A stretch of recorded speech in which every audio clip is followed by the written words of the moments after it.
সুপ্রিয় দর্শক, ভিওডি বাংলার নিয়মিত আয়োজন নিউজ ন্যারেটিভে আপনাদের সবাইকে স্বাগত জানাচ্ছি। আমি মঞ্জিত মিলন। আপনারা জানেন যে সমসাময়িক নানা বিষয় নিয়ে আমাদের এই আয়োজন, আর এই আয়োজনে আমাদের সাথে আমাদের স্টুডিওতে যুক্ত হয়েছেন জনপ্রশাসন বিশেষজ্ঞ, লেখক ও সাংবাদিক কুদরতি খোদা। কুদরতি খোদা, আপনাকে ভিওডি বাংলার স্টুডিওতে আপনাকে ধন্যবাদ। আমার আমন্ত্রণ জানানোর জন্য আপনাকে ধন্যবাদ। আপনি জনপ্রশাসন বিশেষজ্ঞ, আপনার সাথে আলোচনা করতে চাই সরকারের নানা দিক নিয়ে। আমরা দেখছি যে 5 আগস্টের পর আমাদের যে সরকারটি আমরা পেয়েছি ডক্টর ইউনূসের নেতৃত্বাধীন একটি সরকার, আমাদের প্রত্যাশা ছিল, প্রত্যাশার পারদ ছিল অনেক হাই। স্বভাবতই ডক্টর ইউনূস আন্তর্জাতিক খ্যাতিসম্পন্ন একজন ব্যক্তি, তার গ্রহণযোগ্যতা, তিনি আমাদের বাংলাদেশের গর্ব, সবকিছু মিলিয়ে যে প্রত্যাশা ছিল, সেই প্রত্যাশা কতটা পূরণ করতে পেরেছে, প্রথম প্রশ্ন।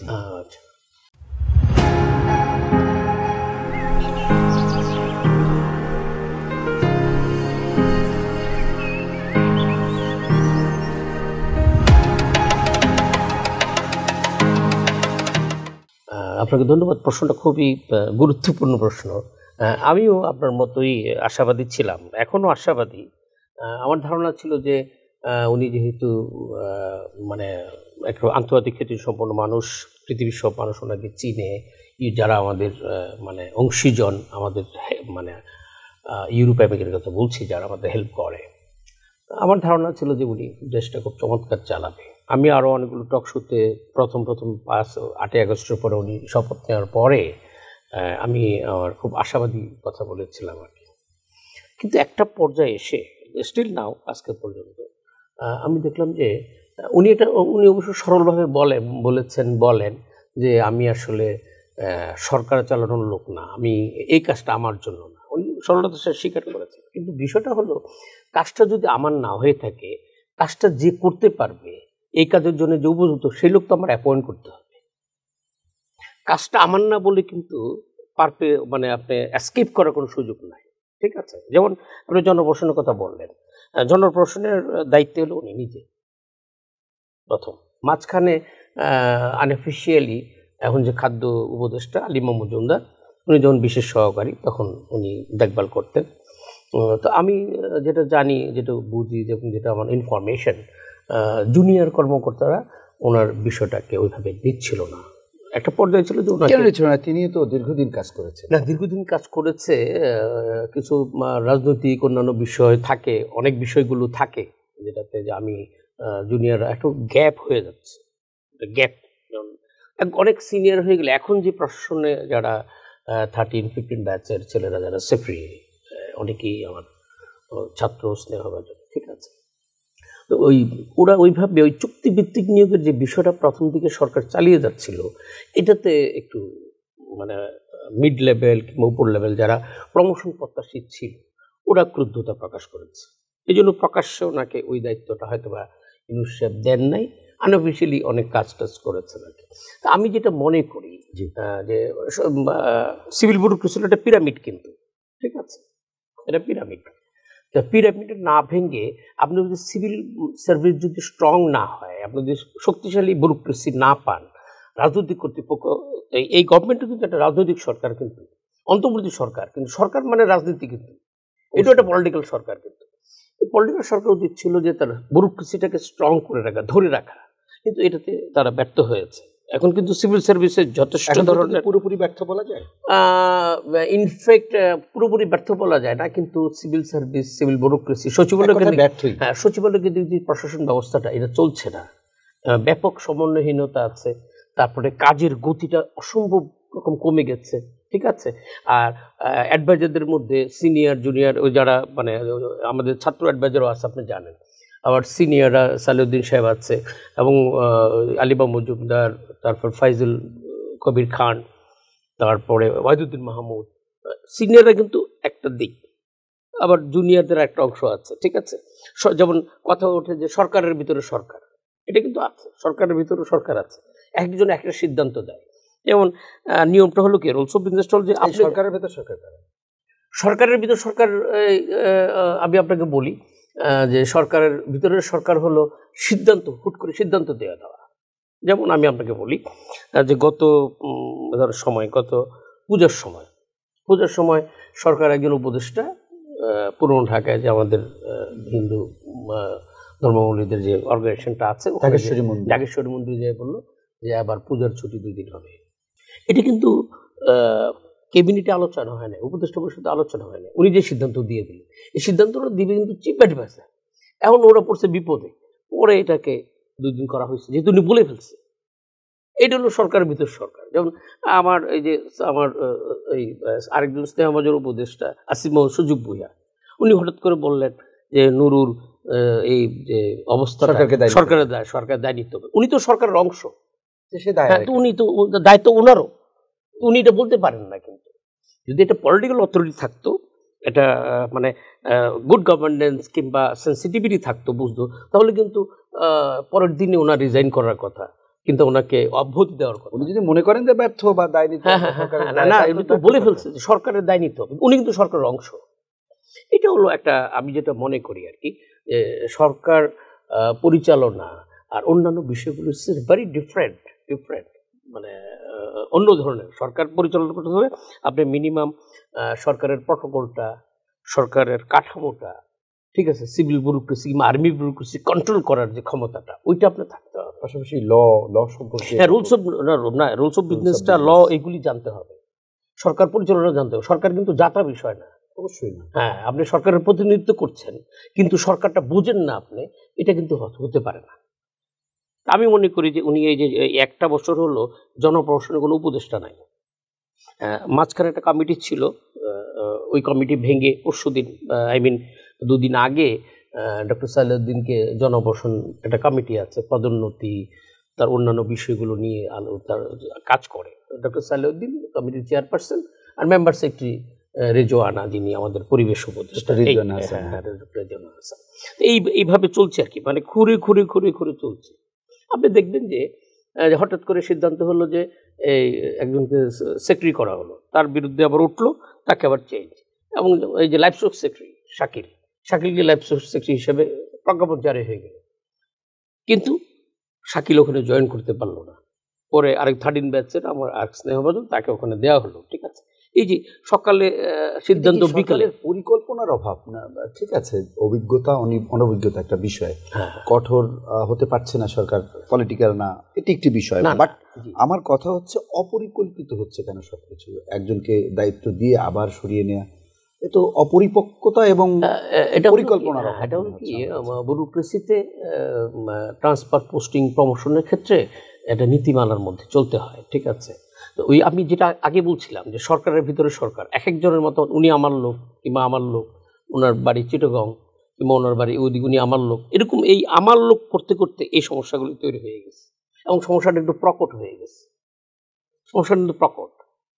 তো সেটি যদি হয় তাহলে এই সরকার সেই একটা মানে এত প্রত্যাশিত যে নির্বাচন, সেই নির্বাচনটা তো অবশ্যই একটা চ্যালেঞ্জ। হ্যাঁ, বড়।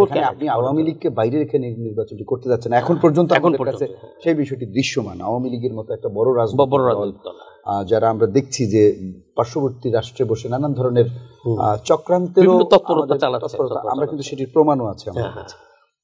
এইসব এমন প্রেক্ষাপটে আসলে এই ধরনের একটা সরকার, যেটাকে আপনি ব্যর্থ বললেন, সেই ধরনের সরকার কি নির্বাচনটি করতে পারবে, এটি কি মনে হয়? আমি আমার অগ্রস্পতিম ডক্টর রিপন, আজকে কিছুক্ষণ আগে দেখলাম, ডক্টর আসাদুজ্জামান রিপন, উনি বলছিলেন আজকেই একটা মিডিয়ার সাথে যে এই সরকার ইলেকশনের আগে আরো কয়েকটা সরকার চেঞ্জ আসতে পারে। ঠিক আছে, রিপনে এটি আবার কিসের ইঙ্গিত? এটা কিসের ইঙ্গিত?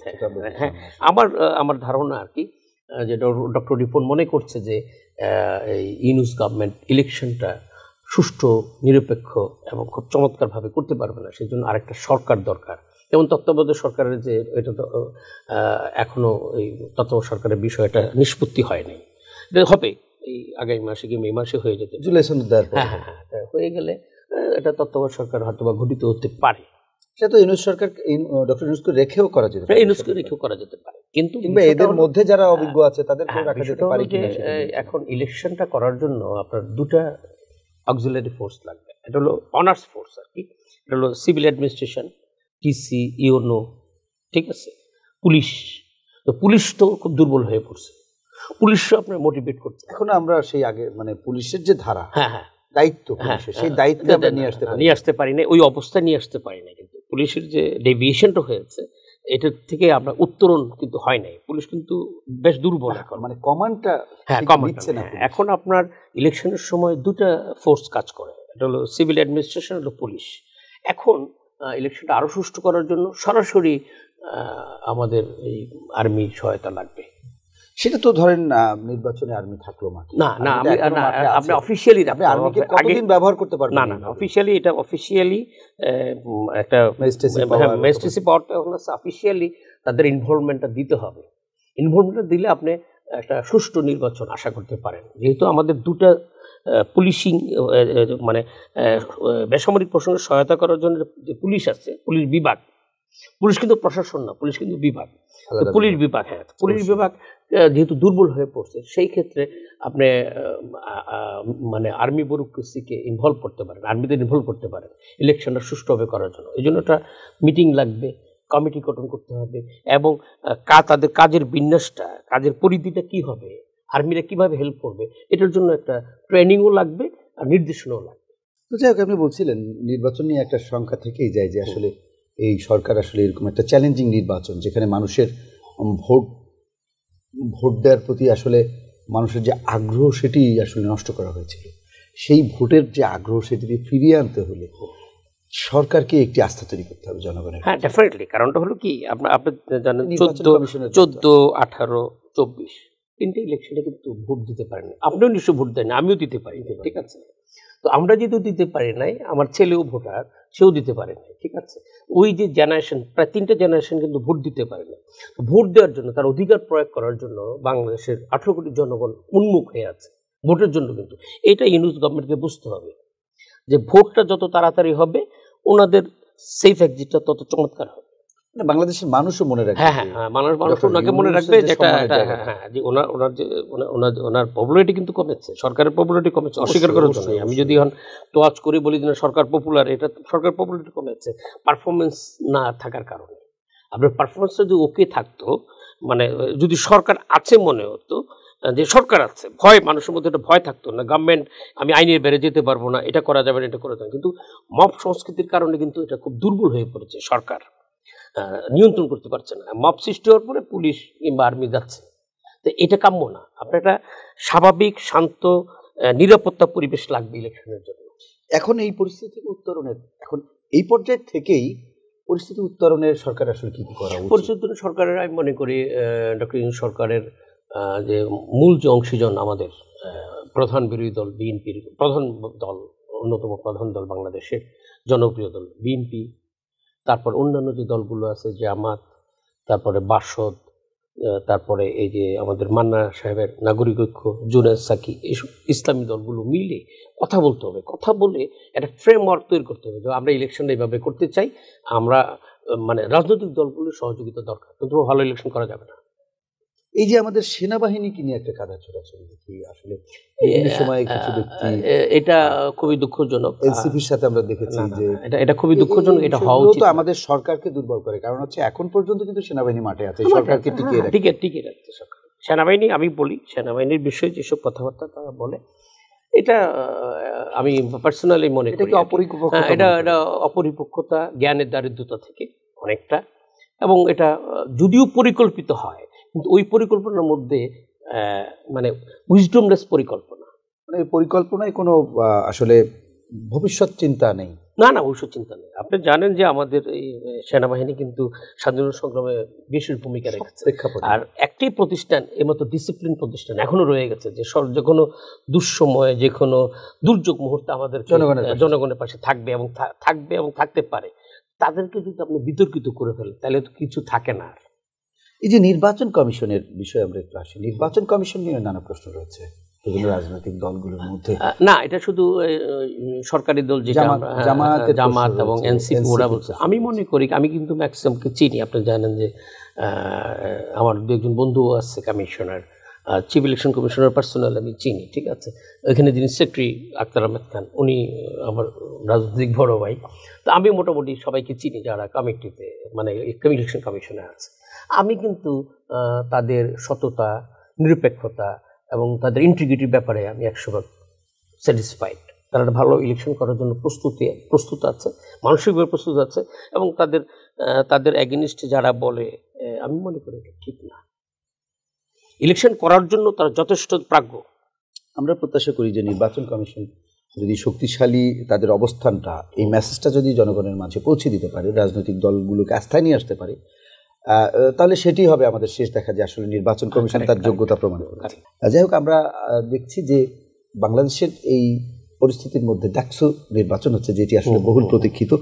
ঢাকা বিশ্ববিদ্যালয়ের অবদান বাংলাদেশের যে কোনো প্রেক্ষাপটে আমরা যদি বিশ্লেষণ করি, সেই আপনার 52 ভাষা আন্দোলন, 69-এর গণ অভ্যুত্থান, আমাদের 71-এর মহান মুক্তিযুদ্ধ, আমাদের স্বৈরাচার বিরোধী আন্দোলন, সব ক্ষেত্রেই কিন্তু এই যে আমরা 24-এর গণ অভ্যুত্থান বলি, সব ক্ষেত্রেই ঢাকা বিশ্ববিদ্যালয়ের অবদান অন্যরকম ভূমিকা। সবকিছু মিলিয়ে ডাকসুর আলোচনা চলছে। ডাকসু নির্বাচনে তিনটি প্রধান ব্যানার তারা প্রতিদ্বন্দ্বিতা হবে, এবং বিশেষ করে ছাত্রদল এবং শিবিরের মধ্যে তুমুল প্রতিদ্বন্দ্বিতা চলছে। আপনার কি মনে হয় যে এই নির্বাচনটি জাতীয় রাজনীতিতে ইফেক্টিভ হবে? হ্যাঁ, ডেফিনেটলি। আমি আপনাকে বলি যে ঢাকা বিশ্ববিদ্যালয় হলো জাতীয় নেতৃত্ব তৈরি করার একটা সূতিকাগার। অনেকদিন পর ডাকসু ইলেকশন হচ্ছে, এবং এটা আমাদের জন্য একটা আলোকবর্তিকা এবং একটা বড় ঘটনা অবশ্যই। হ্যাঁ, যদিও আইন আদালতে 2 দিন ইলেকশন নিয়ে একটা টানাপোড়েন ছিল, কিন্তু এই ইলেকশনটা এই মুহূর্তে আমাদের জন্য খুবই প্রয়োজন। ডাকসু ইলেকশন কারণটা হলো কি, ভবিষ্যৎ নেতৃত্ব ওখান থেকে তৈরি হবে। তো ইলেকশনের মাধ্যমে যদি তৈরি হয় একটা নিউট্রাল ইলেকশন, ডাকসু ইলেকশন কিন্তু নিউট্রাল হয় এবং উৎসমুখর এবং হয়, তো এটা একটা পজিটিভ সাইন এই মুহূর্তে আমাদের দেশের জন্য, যে আমাদের নেতৃত্ব তৈরি হয়ে আসবে। আমরা কিন্তু একটা গ্যাপে পড়ে গেছি। গ্যাপটা আমি আপনাকে বলি যে এই 1 বছরে কিন্তু ছেলেরা বিশ্ববিদ্যালয়ে, কলেজে, স্কুলে যায় নাই। আমাদের পড়াশোনাও থেমে যাচ্ছিল, কিন্তু জ্ঞান চর্চাও থেমে যাচ্ছিল। এখন ডাকসু ইলেকশনের মাধ্যমে নতুন নেতৃত্ব আসলে আবার ছেলেরা ঘরে, স্কুলে, কলেজে, বিশ্ববিদ্যালয়ে ফিরে যাবে। এটা একটা বড় সাইন, বড় পজিটিভ দিক। কারণ তারা তাদের অধিকার নিয়ে কথা বলার অধিকার নিয়ে কথা বলার জায়গা থাকলো, এবং একটা বইয়ের সাথে সংযোগ চলে গেল। জ্ঞান অর্জন করতে হবে, জ্ঞান অর্জন করে নিজেকে তৈরি করতে হবে। শিক্ষার্থীদের দাবি দেওয়ার একটা জায়গা তৈরি হলো। তাহলে ডাকসু নির্বাচন নিয়ে আসলে আপনার মন্তব্য কি? আসলে আমার যেটা মনে হয়, আপনি যেটা বলছিলেন যে ছাত্রদল এবং যে শিবির, ওদের সাথে ক্লোজ ফাইট হবে এবং ইলেকশনটা প্রতিদ্বন্দ্বিপূর্ণ হবে আমার ধারণা। নির্বাচন নিয়ে কোনো শঙ্কা আছে আপনার, বা কি মনে? না, সঙ্গে ইলেকশন যেহেতু আমরা দেখলাম মাঝখানে যেটা হয়ে গেল, এরপরে আর তো 3-4 দিন মাত্র, আমার মনে হয় স্মুথলি ইলেকশন হবে। আপনার ওভারঅল এই সরকারের প্রতি আপনার আহ্বান কি থাকবে? সরকারের প্রতি নির্বাচন, আমি সরকারের প্রতি আহ্বান জানাবো যে এই কয়েকদিন হাতে সময় আছে, যত দ্রুত সম্ভব একটা অংশগ্রহণমূলক, ঠিক আছে, নিরপেক্ষ একটা ইলেকশন দিয়ে মানুষের ভোটাধিকারটাকে ফিরিয়ে দেওয়া। আপনাকে অসংখ্য ধন্যবাদ। আপনাকে ধন্যবাদ আমাকে এখানে নিমন্ত্রণ জানানোর জন্য। আপনাকে ধন্যবাদ। আপনি আমাদের স্টুডিওতে এসে আপনার মূল্যবান সময় দিয়েছেন। আশা করছি ভবিষ্যতে আপনাকে। Thank you. সুপ্রিয় দর্শক, ডক্টর কুদরতি খুদা বলছিলেন যে দ্রুত এই সরকার একটি সুন্দর নিরপেক্ষ নির্বাচন আয়োজন করলে, দেশে গণতন্ত্র ফিরে আসলে দেশের মানুষ আসলে তাদের যে দীর্ঘদিনের প্রত্যাশা ভোটাধিকার, সেটি যেমন প্রয়োগ করতে পারবে, পাশাপাশি তারা গণতান্ত্রিক অধিকার ফিরে পাবে। আমাদের সবার এই একই প্রত্যাশা। সেই প্রত্যাশা ব্যক্ত করে আমি আমার আজকের আলোচনা এখানে শেষ করছি। অন্য কোনো দিন অন্য কোনো অতিথিকে নিয়ে আপনাদের সামনে আবারও হাজির হব। সেই পর্যন্ত সবাই ভালো থাকুন, সুস্থ থাকুন আর নিরাপদেই থাকুন। ধন্যবাদ।